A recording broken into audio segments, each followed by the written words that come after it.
Ladies and gentlemen, it is Wednesday, the 13th of August, and I would like to welcome you to a brand new episode of the Beyond the Mat podcast with Joshhy Wrestling. Episode number 4. These weeks are absolutely flying. How are we at number 4 already? I feel like it was just yesterday where I made episode number 1 explaining why we needed a podcast, what the purpose was of the podcast, and how I got into wrestling. Now, 4 weeks later on, we're getting 150 views on every single episode. We've got 31 5-star ratings on Spotify. Guys, the support has been incredible. I'm having so much fun recording these podcasts on a weekly basis. You guys are sending in some incredible questions, and I hope that I'm doing a good enough job of getting back some great answers to your questions. I really am trying my best with this. I'm going all in, and I'm absolutely loving it. I'm loving the podcast scene. I'm loving the content creator scene. I have done for nearly a full year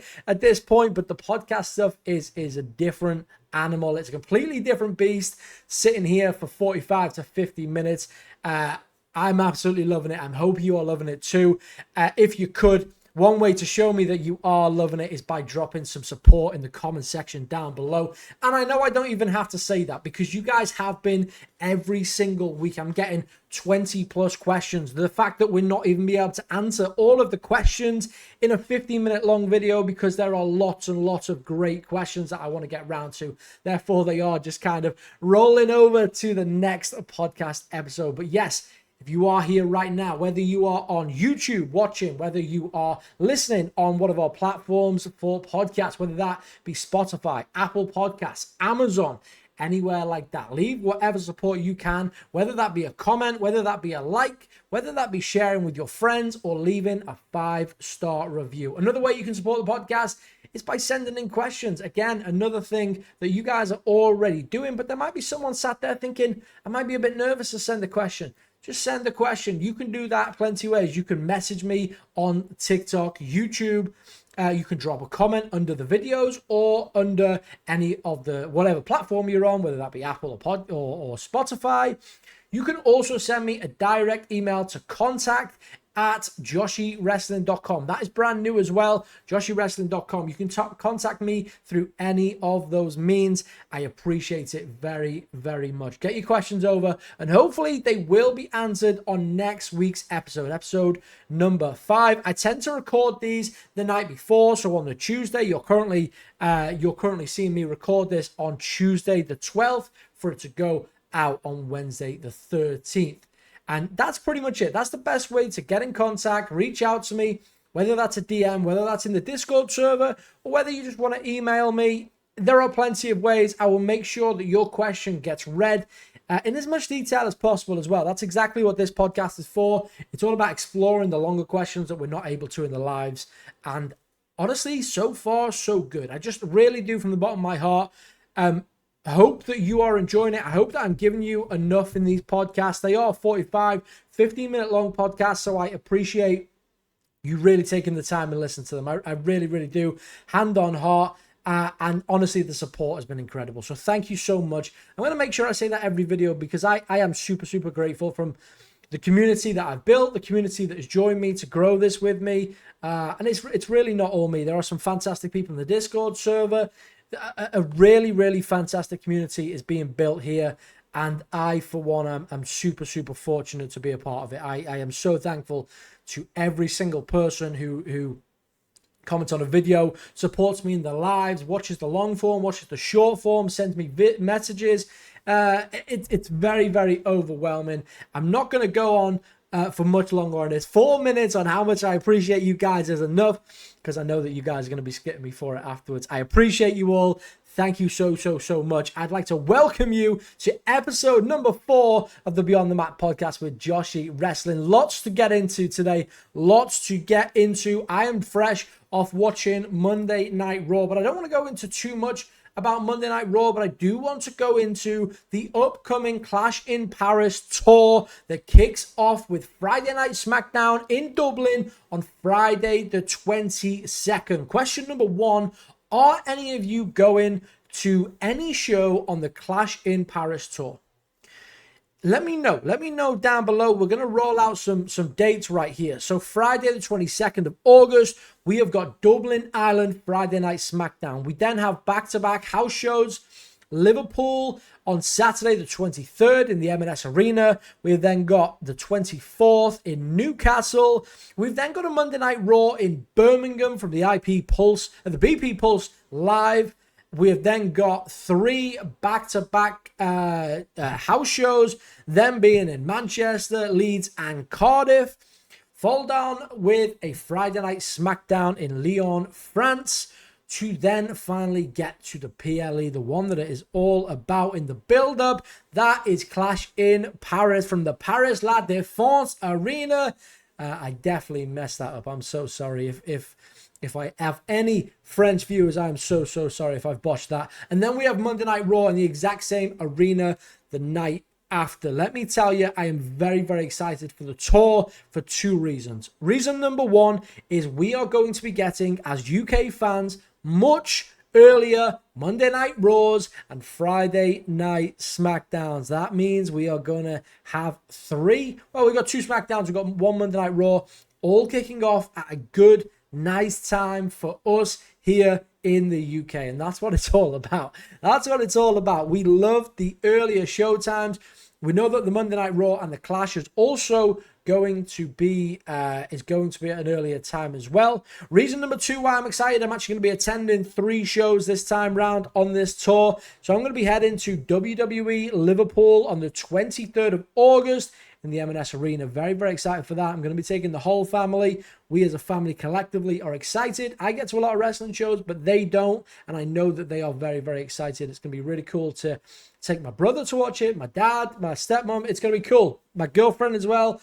But she's going to be more excited with what's going on later in the month. We have also got Clash in Paris. We are going to be going to the 31st Clash in Paris, and then the 1st, which is obviously the Monday Night Raw. It is going to be so good. Very, very excited for Clash in Paris. Are you going to any shows? That's the leading question that we're going in here. Okay, that's the leading question. I'm very excited.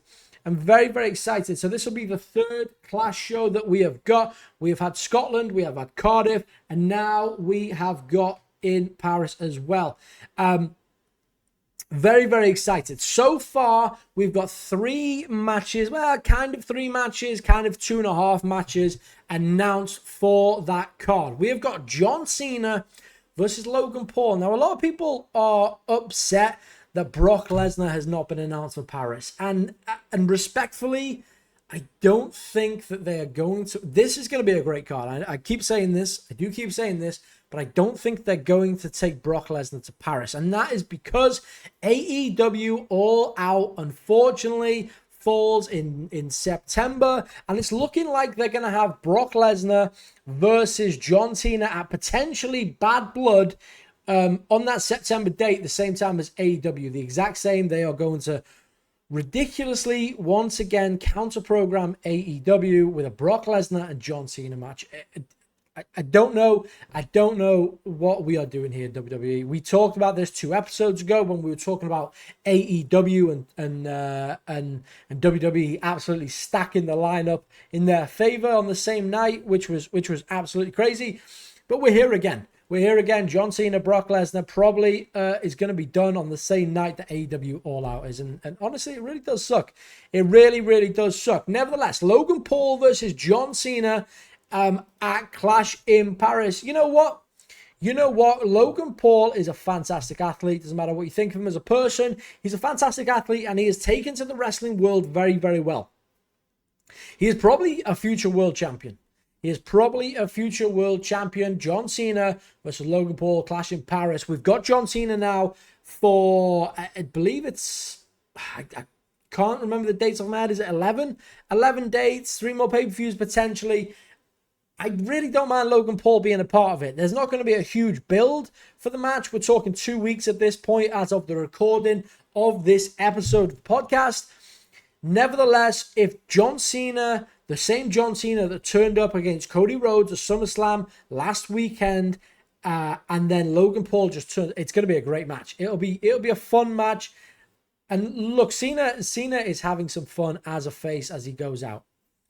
Also announced as of last night's Monday Night Raw, Seth Rollins will defend the World Heavyweight Championship against main event Jey Uso, LA Knight, and CM Punk. Wow, am I excited for this match. You guys know me, Seth Rollins is my all-time favorite. I have never seen Seth Rollins live. I've seen Jey Uso. I've seen LA Knight. I've even seen LA Knight as the US champion. I've seen Jey Uso as the IC champion. And I've also seen CM Punk several times. I'm yet to see Seth. And I think I will see him back-to-back nights in Paris. And I'm very, very excited for that. I cannot wait. Really cannot wait. That match is an absolute banger as well. We are very fortunate to get that match in Paris. Also announced, Stephanie Vaquera is definitely challenging for the World Heavyweight Championship. We think it's going to be Naomi. I think it's going to be Naomi.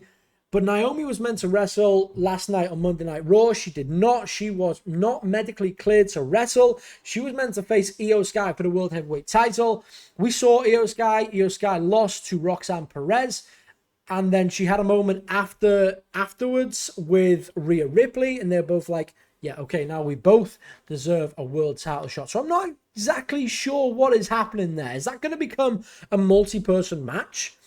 Or probably not, because Stephanie is owed that opportunity. But also, it's not the first time that we've seen someone win something to get an opportunity and then someone get added to the match. So we've got penciled in Stephanie versus Naomi for the Women's World Championship. And if that is the match, fantastic. But if anyone gets added to that match goes crazy. It already goes crazy. I'm very, very much enjoying Naomi as a heel. And Stephanie Vaquera for me right now is the best female wrestler in the world. She is incredible. She's my favorite women's wrestler right now. And I think one-on-one, that's going to be a really, really good match. I think they would also have a huge opportunity by adding more people to that match. But then it becomes, we're just adding people to matches for the sake of it. But we know that triple threat match with that World Heavyweight title on the line have been incredible in the past. Let's look at SummerSlam Night 1. Let's look at WrestleMania Night 1. We've had some really good Women's World Championship matches, but far better than the Women's WWE Championship, in my opinion. So we see what happens with Stephanie and Naomi. We know that Stephanie gets her World Championship opportunity. We just don't know who yet against is the issue. A couple of matches that I think we could see. In Paris. First, we're going to go with Dominic Mysterio defending the IC Championship against AJ Styles. Now, look, if AJ Styles is not on this Paris card, WWE are getting it wrong. They are absolutely getting it wrong, because the fans of Paris went absolutely crazy for AJ Styles last time they saw him. The chants, the songs, okay, they weren't AJ Styles' own songs, but that phenomenal chant that they were singing was absolutely crazy. I really hope that they don't miss the mark with AJ here. AJ has to either A, be on the card, but if he is on the card, I think he should win the belt.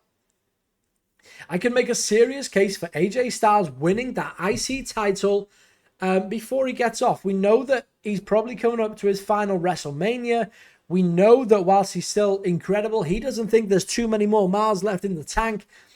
I think one more IC title run for AJ Styles would be the way forward, and he could have some really good matches. Some really, really good matches. Dom and AJ is already a good match, but I think if they wrestle at Clash in Paris, it has to blow SummerSlam out of the water, because whilst the SummerSlam match was good with the Eddie references, because it was 20 years from when Rey Mysterio took on Eddie Guerrero back in 2005 for the custody of Dominic Mysterio, I just think that this needs to be better from a technical point of view. They can't run the same references in this match because, okay, people would get it, but it wouldn't make sense for the match. I would like to see a really high-level match between Dom and AJ Styles. Both gentlemen have it in them. AJ definitely, Dominic Mysterio definitely could I really, really do hope we get that match at Clash in Paris, and I really do hope that AJ Styles takes home the belt. Another match that I think that we could get at Clash in Paris, Cody Rhodes defending the WWE Championship against Drew McIntyre. We're going to hear from Drew McIntyre this upcoming Friday, on Friday Night SmackDown. We saw John Cena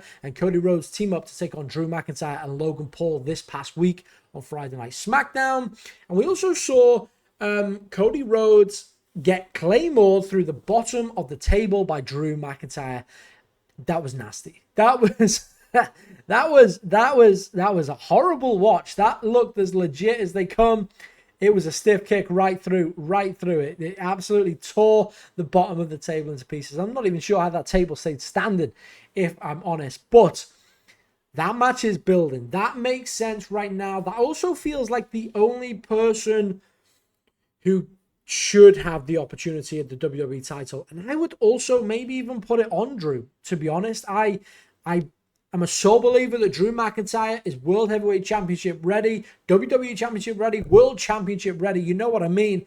He deserves a world title shot. He deserves to hold the World Heavyweight Championship or the WWE Championship, in my opinion. He is just that caliber of wrestler. He is up there as a world champion. It is his time, in my opinion. Happy for them to turn Cody heel if they must. I understand all the merch stuff. I honestly do understand the business side of why they would not turn Cody Rhodes heel. But as a fan and as someone not thinking about merch, I would love to see Cody Rhodes as a heel. I really, really would. Maybe that's after Drew beats him for the title. I don't know if he beats him in Clash. I think we're a way off yet. But I would love to see Drew McIntyre hold the belt. And I would also love to see Cody Rhodes turn heel. Nevertheless, what I would love to see more is this match at Clash in Paris. If that is the lineup, Cena versus Paul, Seth, J, Punk, LA Knight, Stephanie, Naomi, Cody versus Drew, Dom versus AJ, then we could be on for Contender of the Year for Match Card. Because on paper, that would be incredible. That'd be very, very, very, very good. I'm gonna be in the arena for that night, so I'm probably a little bit biased on how good I want this to be in comparison to other PLEs, but nevertheless, that's gonna be a great night. Very, very excited. There're gonna be plenty of meetups in Paris, so if you are in anyone's Discord server, you'll probably see me in there. If you're in SCW, if you're in the Joshhy Wrestling Discord server, the JE Wrestle Talk Discord server, Parky Streams, any of the above, all fantastic content creators. Love them all to pieces. But if you are in any of them and you see me in there, absolutely mention. I am wanting to see as many people as possible. I really am in Paris. Very, very exciting stuff. Are you going to any of the events? Let me know. We're going to slip into the questions because we've got some really, really good questions for this week. For this week's episode, we have great questions every week. I don't know why I say that, but this week I had to really think about them a little bit more this week. I've kind of put together a little bit more of a document, so I'm a little bit more prepared on kind of, you know, my memory slips me. We watch a lot of wrestling. We watch 12, 13, 14, 15 hours a week of wrestling. That can go well above 20 plus hours when you've got things like PLEs, when you've got WrestleMania weekend, when there's plenty of shows to watch in local areas. You know how it be. You know how it be. If you're a wrestling fan and you're watching this podcast, you obviously are both of those things. You will know that wrestling, we watch a lot of it. We watch a real lot of it, and it consumes a lot of our time, but we would not change it. Question number one, Ethan H is asking. He's got two questions here, and I know that these are referring back now to SummerSlam. These were meant to be answered last week, but they did unfortunately slip away. This week, he is asking, do you think it was right for Seth to cash in on CM Punk after Punk's worked so hard for 2 years to gain and had an epic match? And how do you think Rollins as a champion will go? It's a great question, Ethan. It's a great question. We'll answer this one, then we'll go into your next one because I know you've got kind of two there, kind of three, to be fair. I'm going to start off with saying CM Punk for me over the last, since November 2023, he's been around for a year and a half now. I don't feel has done a foot wrong so far. I think CM Punk has given it all. I think CM Punk has been much better than a lot of people thought. I think CM Punk is one of the hottest guys in WWE right now. He came back in November 2023. He went on to have absolutely match of the year, but rivalry of the year with Drew McIntyre back in 2024. He obviously got injured for a good chunk of it, which is obviously very disappointing. So if you look at the year and a half that he's been back into the WWE, you've then got to consider that he was out for a little bit and he came back. He had this, he had the rivalry with Drew McIntyre, which I genuinely thought was golden. It was such golden stuff. The tricep injury, I can't really remember how long he was really out for, but McIntyre did a lot of mocking, and that's why Punk was so upset, man.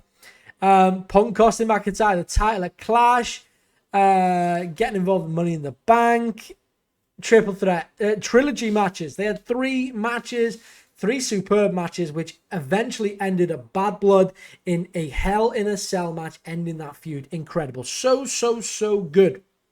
So good. And then after that, it was Seth Rollins. A long-standing rivalry with Punk. These two have been at it forever. We know the whole story that Punk got off when Seth Rollins needed him, and you know, all that stuff.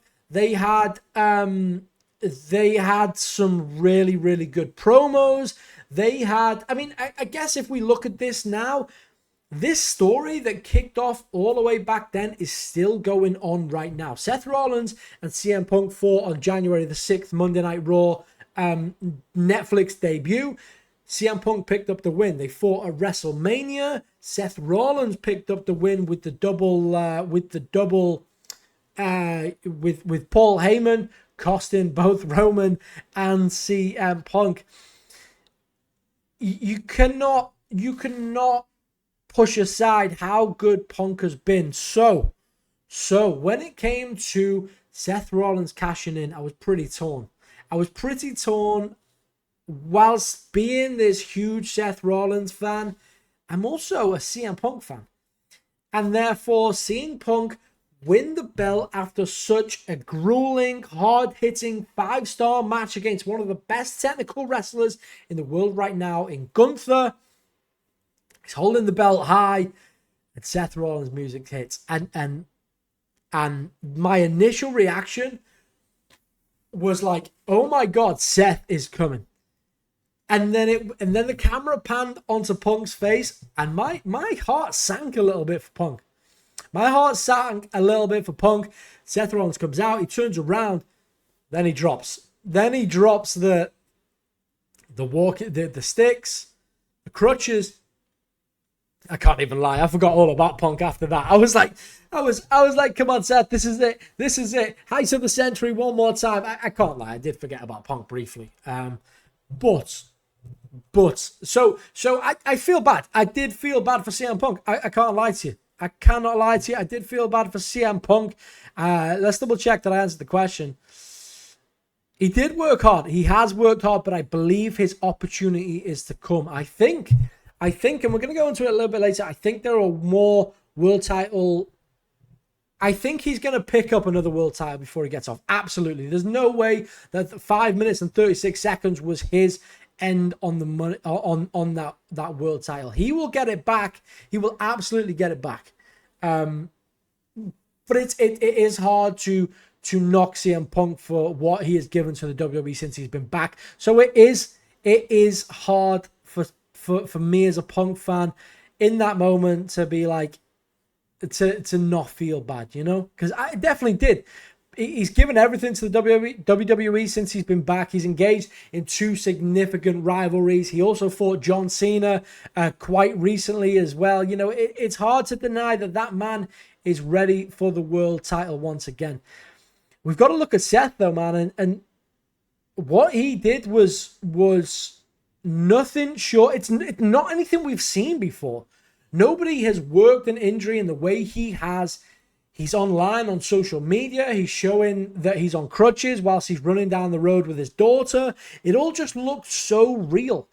And obviously there are fans now coming out being like, I predicted that. I predicted that. You didn't predict that when Seth Rollins' knee buckled against LA Knight. You did not predict that as soon as that happened. I promise you, you did not predict that as that happened. I think as the weeks went on, you predicted that because a lot of social media was coming into play. But I just don't think that as soon as his knee buckled, the people were like, that's fake.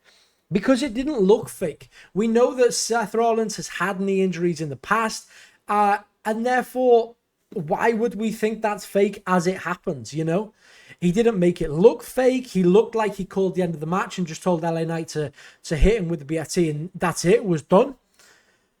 But yeah, what Seth did, it was so opportunistic. It was absolutely Seth Rollins all over. It is exactly what the cash-in is all about it. And it also makes Seth Rollins more of a villain. Punk's 1.5, 2 year grind towards that world title. He got the main event of WrestleMania. He got that. He wanted that. He got it. He didn't get a belt from it, but he did get to do something that he's wanted to do all his life. Something that he only wanted to do more than anything in the world since he was a child or whatever. It really does put Seth as a more of a heel now than it ever has. I mean, the crowd did pop for him. The crowd did pop. But there is no way that people, there is no way that Rollins was not going to produce something spectacular with the cash in. WrestleMania 31, heist of the century. He cashes in on Roman Reigns and Brock Lesnar in the middle of that match. He just joins. He doesn't even look like he's going to win the match, by the way. He does not even look like he's going to win the match. He managed to get the curb stomp. He managed to get the win. And then the iconic moment of him swinging the title around afterwards. And then the same pretty much happened. The same happened at SummerSlam as well. It's incredible. Absolutely incredible. So, I absolutely did feel bad for Punk. But Rollins' reign is going to be great. I'm anticipating a great reign. I don't think it's going to be transitional. He's going to hold on to it for a while, especially with Bron by his side. He's got Bron Breakker and Bronson Reed, the shoe Fowler, because he's collecting Roman Reigns shoes, and the Oracle. And the Oracle by his side as well. Paul Heyman, what a dominating group. And it looks like right now nobody can get near him. Nobody can get near him. We know that in Paris, we're going to get Seth, Jey, CM Punk, and LA Knight. Very excited for that, but I do not think Rollins will drop the belt anytime soon. I think it'll be a long reign. I think it'll be a dominant reign, and I think it might be ended by potentially a Bron Breakker. Maybe someone turning within that group. Maybe someone returning within that group. We are going to see. Question number two. The fan reaction. What do I think the fan reaction will be after SummerSlam with Brock Lesnar returning? Do you think it's going to be a bad decision? This is such a controversial question, and I don't mean that in a way that you've asked the question. I wish you didn't, because I'm glad you've asked the question. It's not something I've really touched on. Do I think it's a bad decision? I think from a standpoint in all the things that man is tied to, whether guilty or not guilty, it is not a great look. And I'm not going to sit and get into it. I'm really not going to sit and get into it, to be honest. It's not a great look that he is tied to all those things, and the WWE are just like, boom, let's get him back in. People are saying the WWE legal have cleared it. What did WWE legal have to do with a real court legal case? They don't. So respectfully, okay, Brock Lesnar is a wrestler. If he is going to come in and put people over, I like that. But if he's going to come in, take the belt, sit on it, and show up every now and then, I'm just not here for that. Unfortunately, we went through a time with Brock Lesnar where he would do that. The world champion would go missing for X amount of weeks, and you guys are going to argue, or people would argue, that Roman Reigns did the same thing, but at least Roman Reigns was showed up every now and then, you know? It wasn't just like a PLE for Roman Reigns. I just feel that Brock Lesnar pops are always going to be huge, you know? They're always going to be huge because of the character he is, the character he has built, they are just always going to be massive. But if he's going to be back, I want to see fresh feuds. I want to see just want to see more. You know, I don't want to see him stealing spotlights. I don't want to see him coming back, winning a match in 15 seconds and taking the belt home for 6 weeks. You know, I need to see some consistency if we're gonna have him back. You can't tell me that Brock Lesnar's gonna come in and take a title off Drew McIntyre or Seth Rollins or anyone at this point. You know, he is going to get a belt. He is definitely going to get a belt. And I've always been a fan of Brock. I just don't want it to be him coming in, winning, and taking the belt home for X amount of weeks. It's just not what it's about anymore. I think we need defending champions. Yes, Roman Reigns did hold it for a long time, and yes, he would also disappear for weeks on end, but that man defended it a lot, you know? A lot. And he had some great matches as well, some really good matches. And also the whole bloodline thing was built around Roman Reigns. At least with Roman Reigns, there were stories being built on all sides, you know? Judas Fozzy asks another Brock Lesnar question. With Brock being back in WWE, do you think he'll go after Cody at some point? Brock will definitely go after Cody. Cody and Brock have history. If you remember, Cody beat Brock Lesnar at SummerSlam. Then that was the last time we saw Brock Lesnar for a little while. What way would we have Brock Lesnar booked against Cody, though? Perhaps in like a jealousy way, finishing the story against Roman. You know, Brock wanted that. Brock wanted that again because, you know, honestly, it's a tough question. It's a really, really tough question. But like I said, if it's about putting over, having Cody overcome Lesnar will really help solidify this second title reign, I believe. If that's how far that Cody's going to go run with the belt, that is, I guess. It's going to be a slow burning feud. It always is, but it's going to accumulate. It's going to end at somewhere big. It's got to be a top 4 PLE, in my opinion. We've got Survivor Series. We've got Royal Rumble coming up as well. I mean, obviously start of the year, but when I'm thinking of the big ones, that is one of the big ones that are around the corner. Then WrestleMania, but I don't think Brock Lesnar and Cody Rhodes were gonna wrestle at Mania. I think personally we're gonna have someone else, but we're gonna get into that because there is a question about that in a little bit. Jack Edits 10, thank you so much for the question, my friend. I hope you're well. By the way, thank you so much, everyone, for the question. I know I haven't said thank you at the time. Judas Fozzy, thank you, buddy.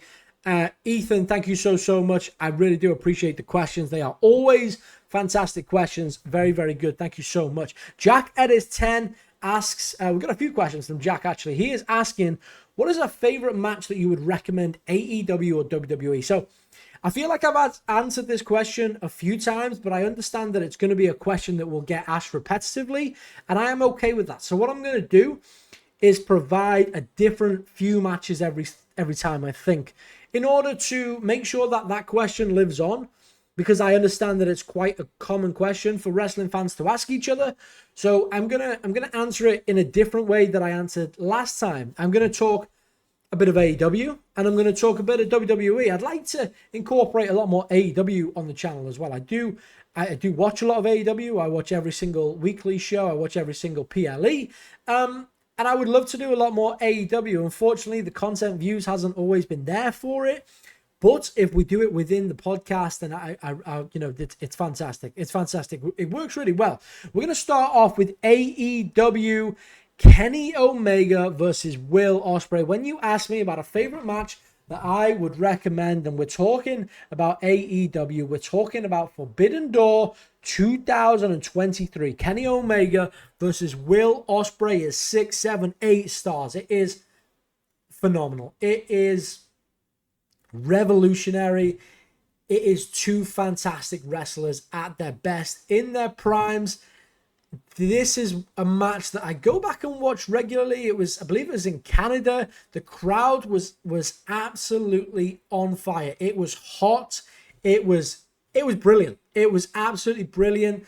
The athleticism, the storytelling, it was everything that you would want in a match. Everything outside factors that could affect a match or how it is perceived. If the people in the ring are doing an incredible job and the people on the outside are doing an incredible job at enjoying what those guys are doing in the ring, then that is a win-win. The tie of incredible wrestling and incredible crowd participation, I guess, it's just unmatched when the supporters have the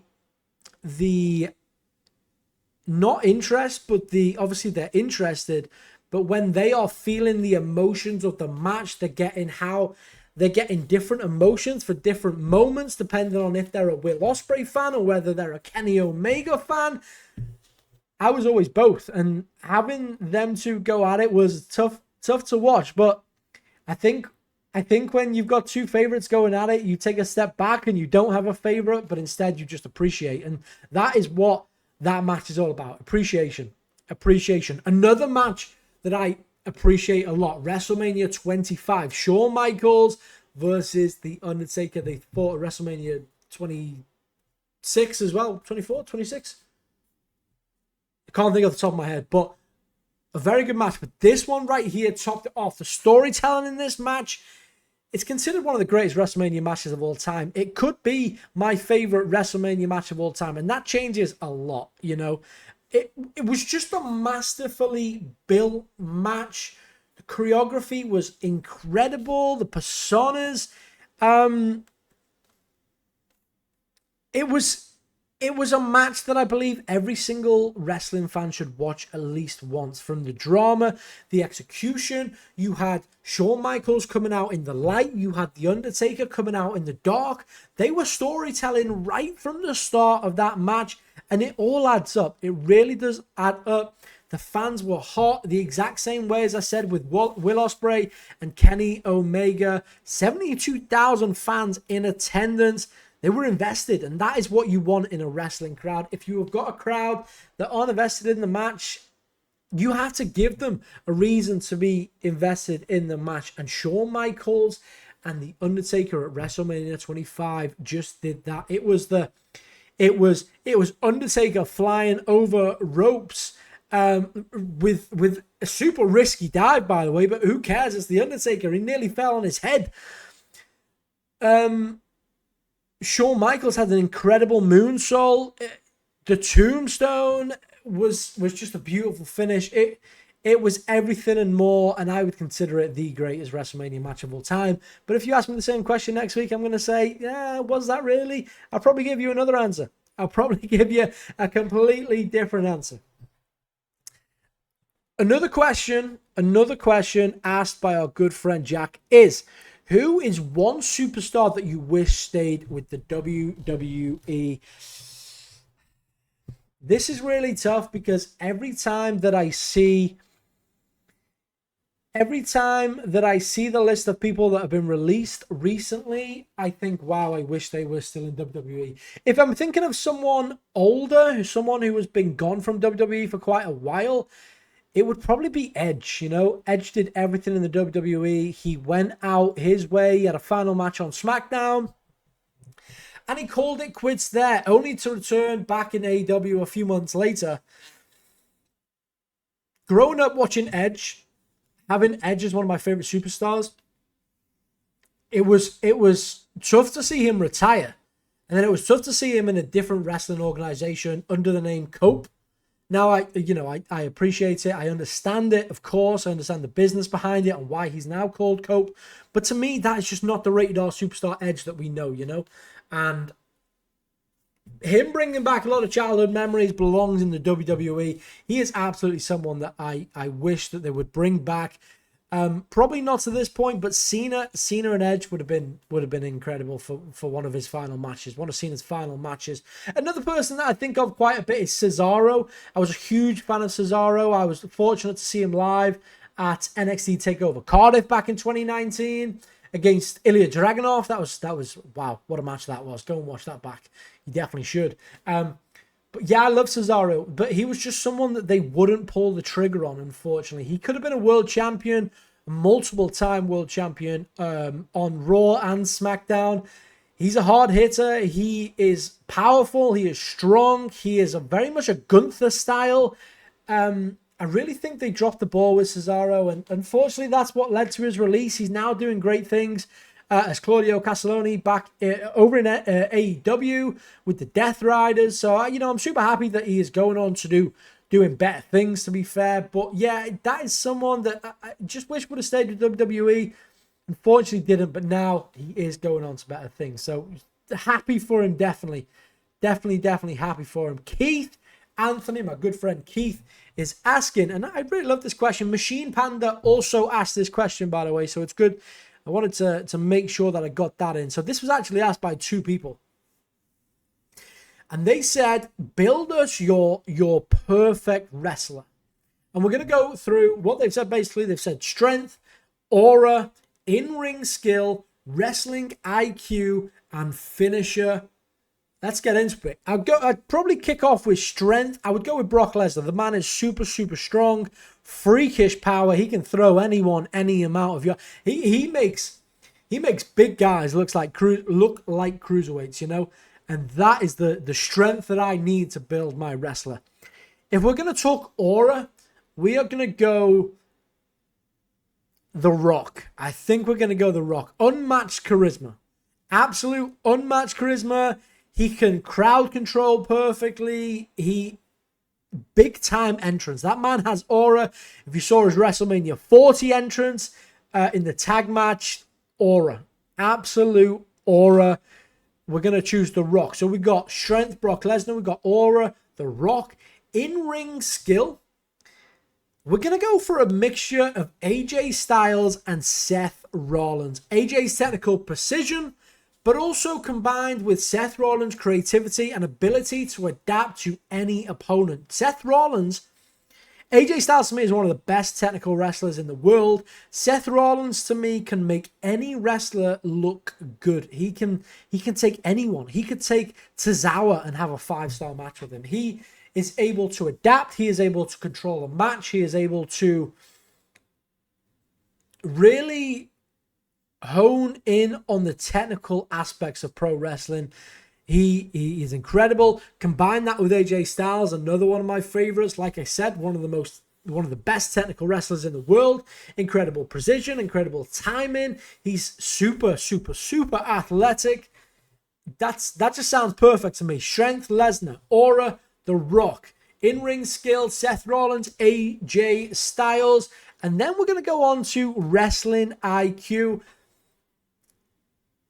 Daniel Bryan or Bryan Danielson. We'll go with Daniel Bryan. But, man, Daniel Bryan has got to be one of the smartest minds in wrestling. Wrestling IQ to him is everything, in my opinion. Like, that is how he has become where he is at today. Right now is Danielson, but as Daniel Bryan as well back in the WWE days. He is just a master strategist. He could build his way of building matches from slow starts to unforgettable matches. He is absolutely up there with one of the greatest of all times, in my opinion, in ring.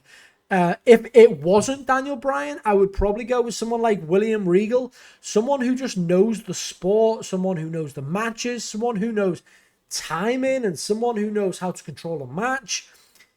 And then a finisher. Wow, I've been thinking about the finisher one most since you sent this message. There's a lot of moves that I love. I love a Poison Rama. I'm a sucker for a Poison Rama. I'm a sucker for a Canadian Destroyer or a Mexican Destroyer if we're going to talk about pentas. That's so good. I think I would probably be quite boring and be a variation of a cutter. Maybe something like who's got a great cutter? Javon Evans has a fantastic cutter. Maybe even just like an RKO. Something just super simple but effective. If you don't see it coming, you're going down, You are going down, and I promise you will not see this coming. So, to summarize, Brock Lesnar for strength. Aura is The Rock.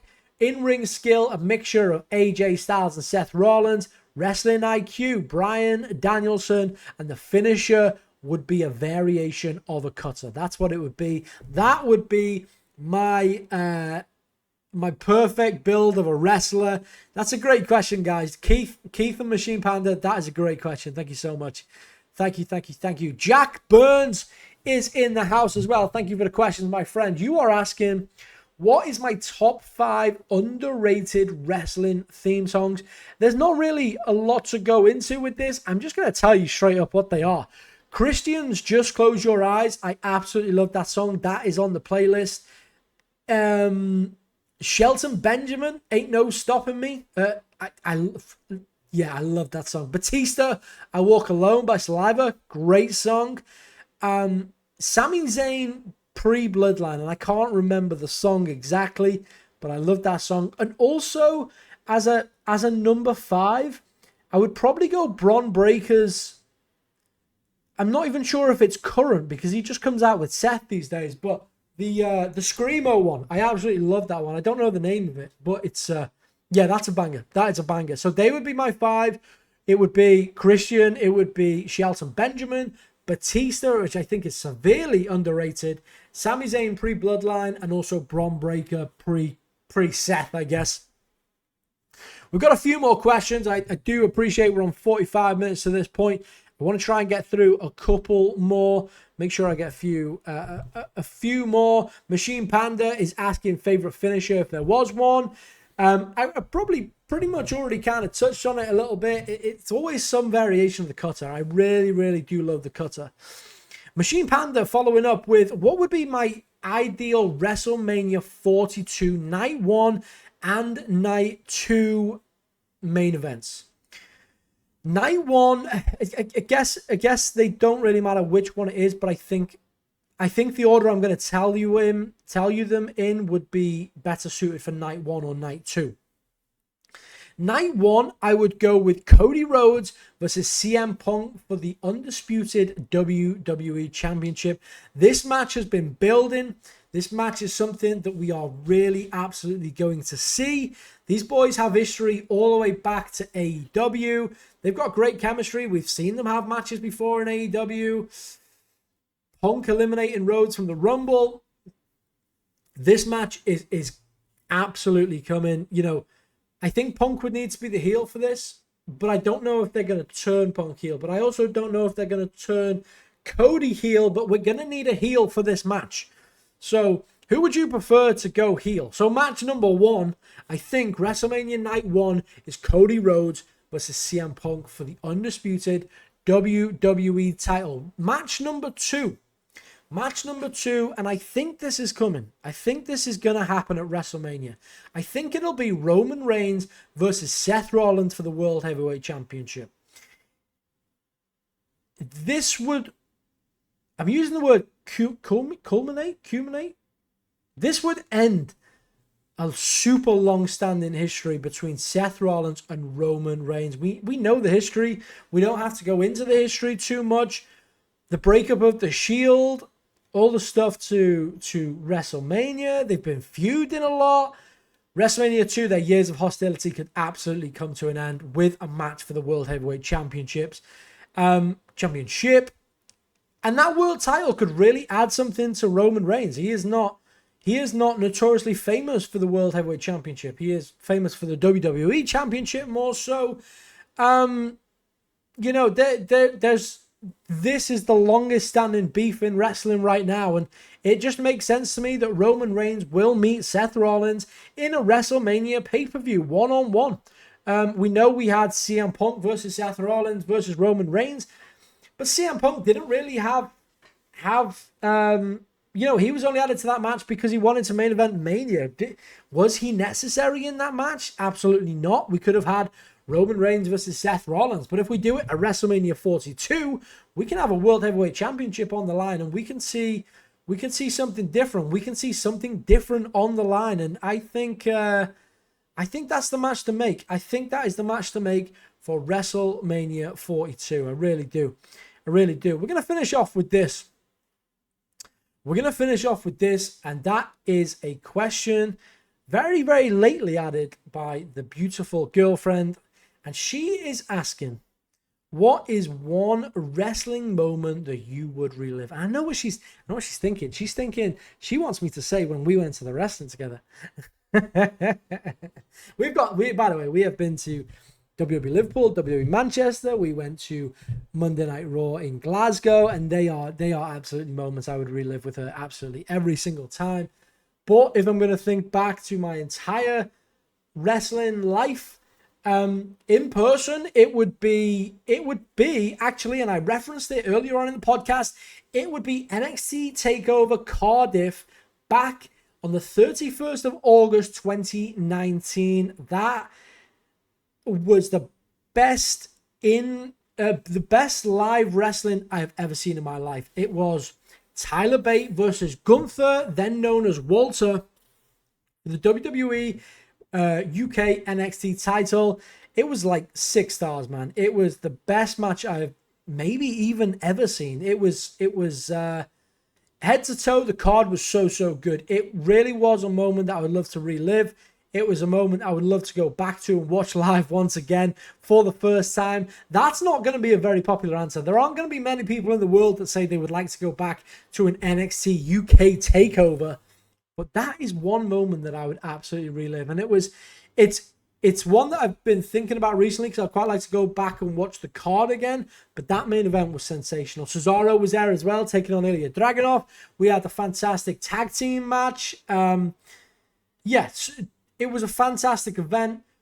Nevertheless, that is what I would use to that's what I would relive if I possibly could, just off the top of my head.